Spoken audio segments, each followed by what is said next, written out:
Sorry, I had a phone call and it won't let you keep making a video. Um, so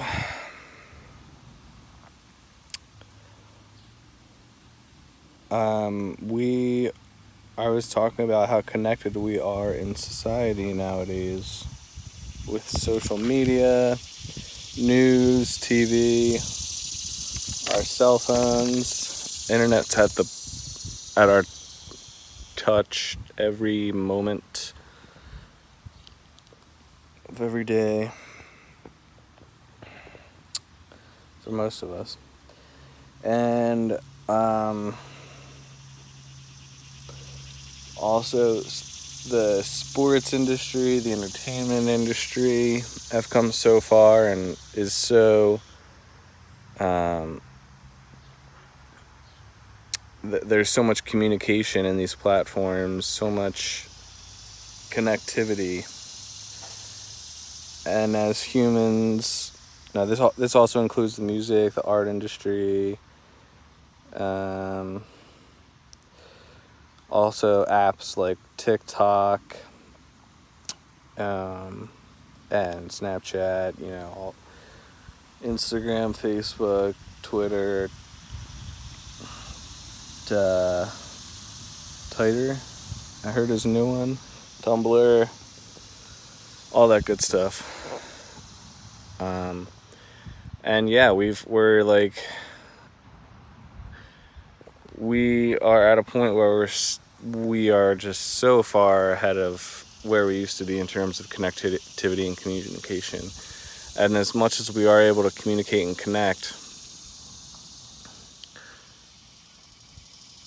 we're also at an all-time high of losing touch with like physical connection and certain areas of communication. For instance, Sebastian Maniscalco does a skit where people ringing and knocking on doorbell, knocking at your door, ringing the doorbell, doesn't really happen anymore unless it's like a food delivery. But when the doorbell rings nowadays, everyone freaks out like, holy shit, who's at the door? Who the hell could that be? Let me grab the gun. Just kidding. And back then, it was a common occurrence basically every day. Like your neighbor would come over, little kids would come over to play with if you had little kids. And there was so much connection and communication. You had people all over all the time. People were very good at social skills in person. Now we're not so good at social skills in person, relatively speaking. There's a lot of humans, but we're really good at metaphysical communication, I guess, and non-physical communication, media. I wanted to talk about, with that increase in connectivity and communication,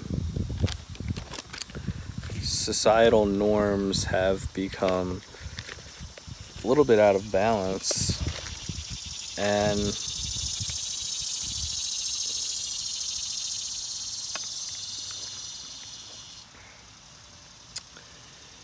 my piss.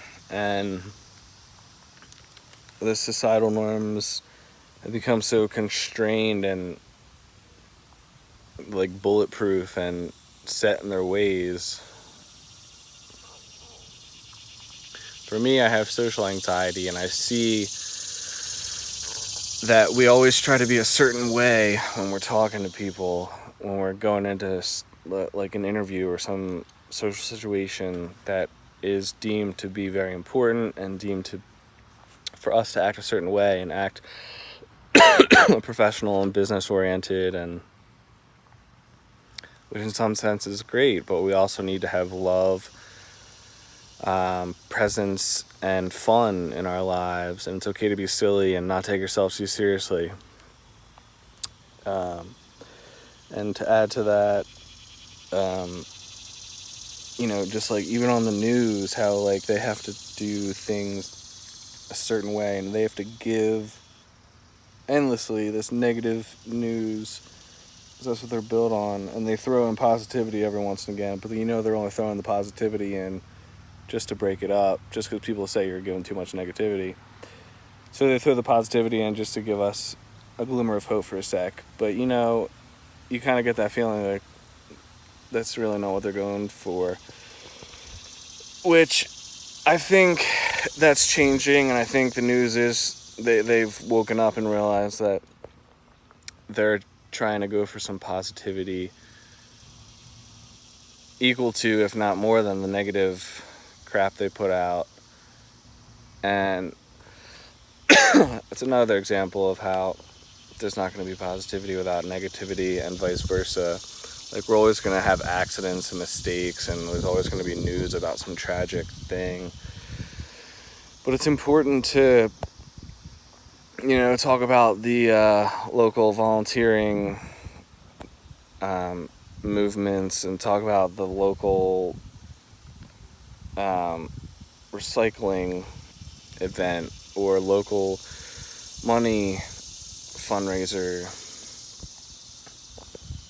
or federal or countrywide, or not just local, but also like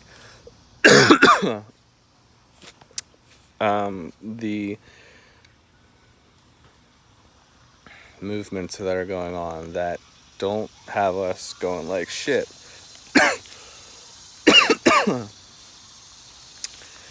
What's going on? I don't want to say I don't have COVID, just because everyone says that after every time they cough. But I definitely don't have COVID. Maybe it's a drink, but I also started a new medication, Losartan, that gives you a tickle in your throat every once in a while. And I try to just get rid of it, just be present with it and not need to cough, just kind of like breathe, be present. Anyway, I have high blood pressure, so yeah. Moving on. Shit is getting real. Coronavirus.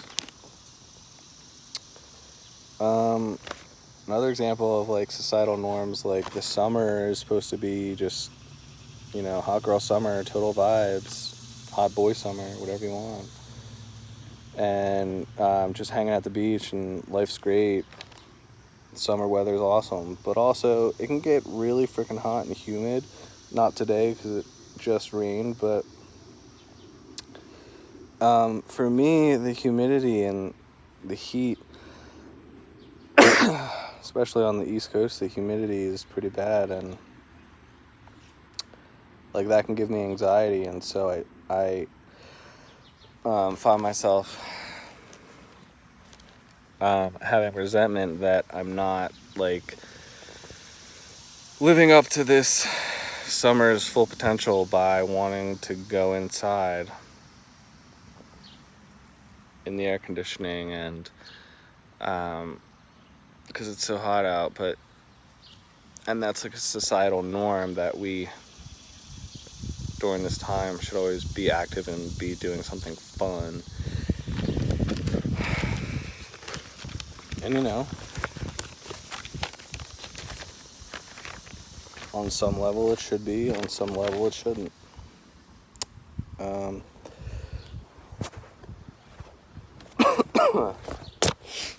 having a time. Kareem Abdul-Jabbar said that this country has been molded by changes in societal norms. It's been molded by protests, riots, social change. It's a part of who we are. And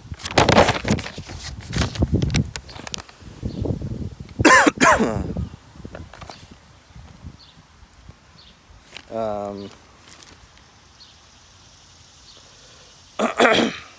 so when I say on some level, these societal norms are good for us to mold ourselves the way we'd like to be to become better, but also for us to change and move that line forward and always mess around with that status quo. Keep changing, keep reflecting. And especially during this time with coronavirus and society and societal norms, we got a whole new norm going on.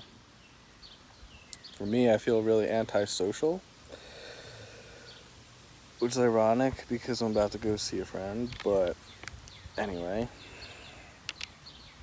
I do feel like I can't just go out and like go partying or go to a friend's house and on a regular basis. And I don't go out to work every day. And it's just weird, but it's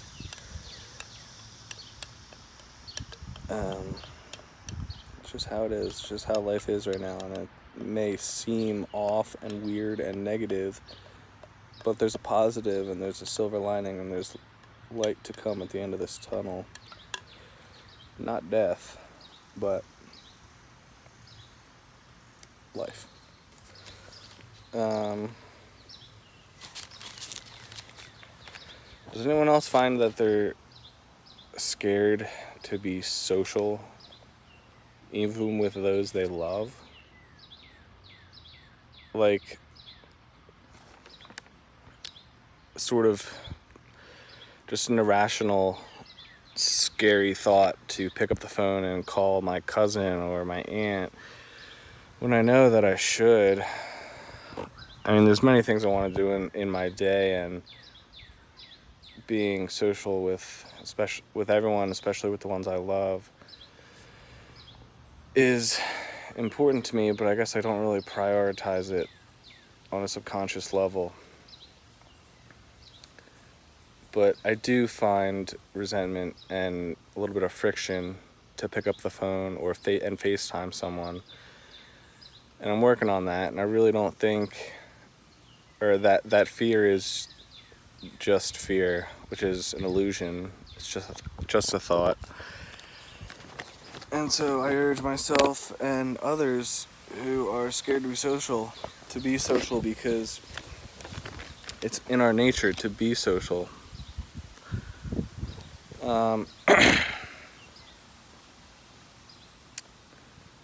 It's in our very nature.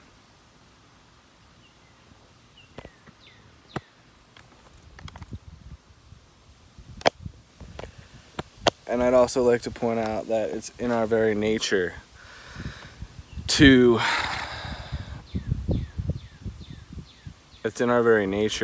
hate, to love, to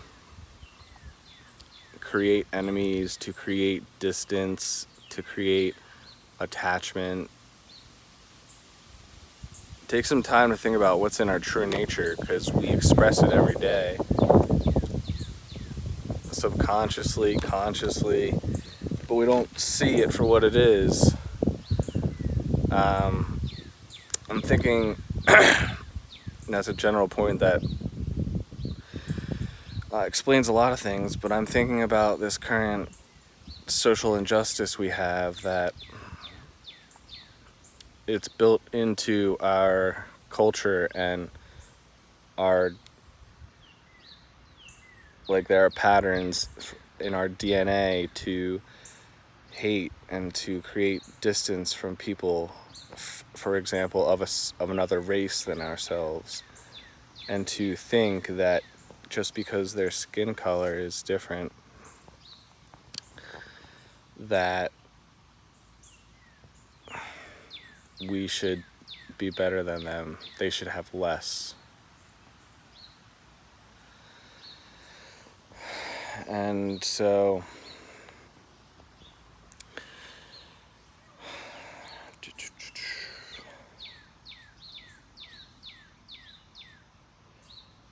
we want such change, but you have to first realize on a deep level what we are in our true nature.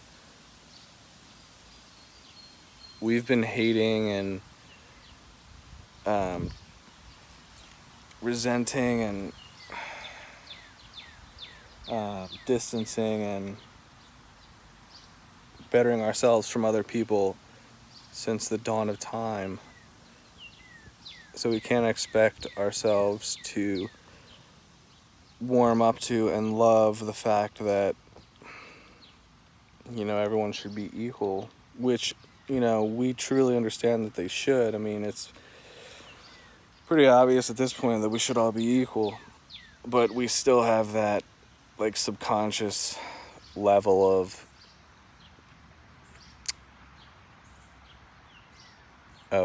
ego and, oh, I should get that last gallon of milk. That should be mine. Or I shouldn't get another brand and leave the last of the good brand for another person and be a little kind today. Or just, things of that example and nature.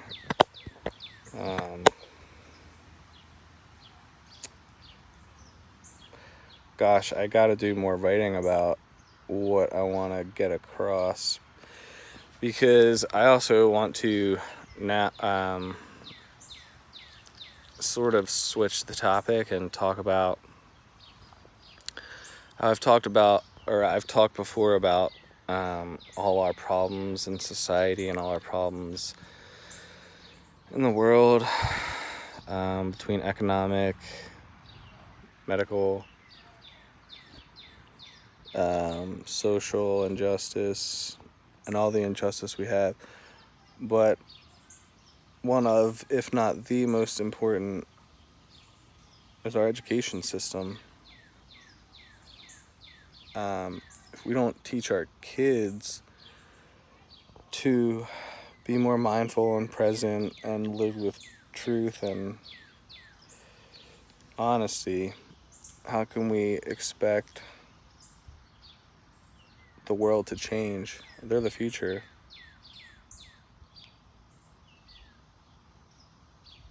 I was once a kid and you were once a kid, and we were never going to be the way that we are today if not for the education that we received. But our education system is a little bit out of balance, and we've been learning a lot more about our true purpose other than what we teach in schools, like math, English,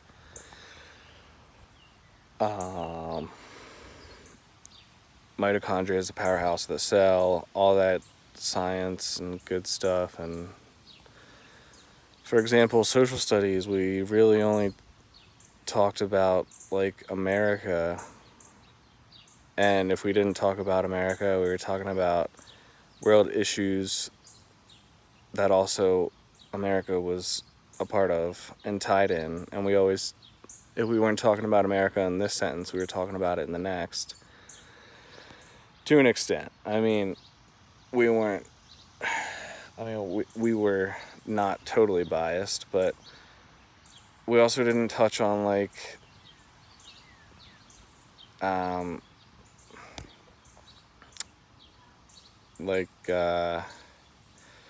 European matters or social injustice, like slavery, as much.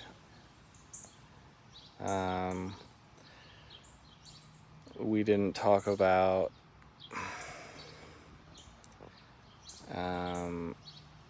I don't know, social studies was a while ago. I'm sure now they're talking about more social media stuff with Generation Xers, but anyway, or Zers, whatever, 2000 generation. But also how to balance a checkbook, or how to stay in the present moment which is what I should be doing right now, and how to, it's my longest video,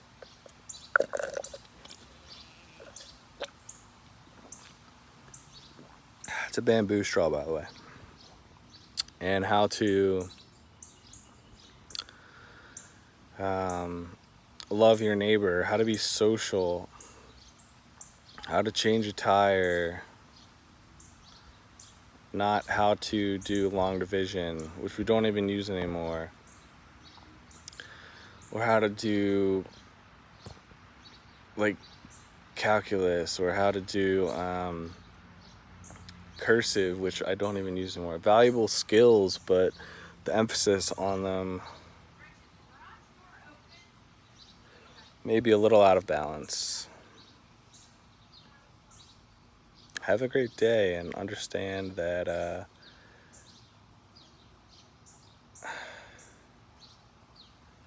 I think I realized what I wanted to talk about in the beginning with positivity.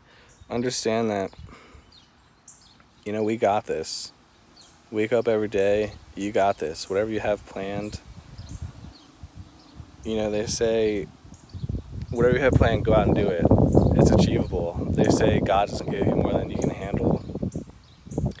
But really, we can handle anything. Our greatest fear is not that we are inadequate or that we can't do something. Our greatest fear is that we are powerful beyond measure, beyond what the physical or mental constructs that we have.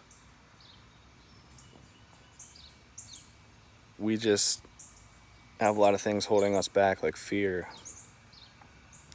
mental and physical barriers. But we can really do anything we set our mind to. And so I guess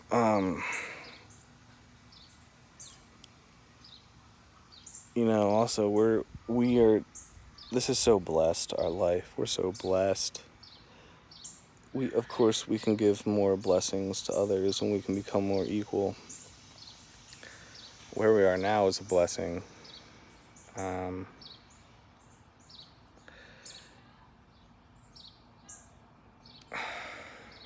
At the same time, we don't really understand how little control we have over our lives. In terms of the diseases we could get, in terms of an asteroid coming down.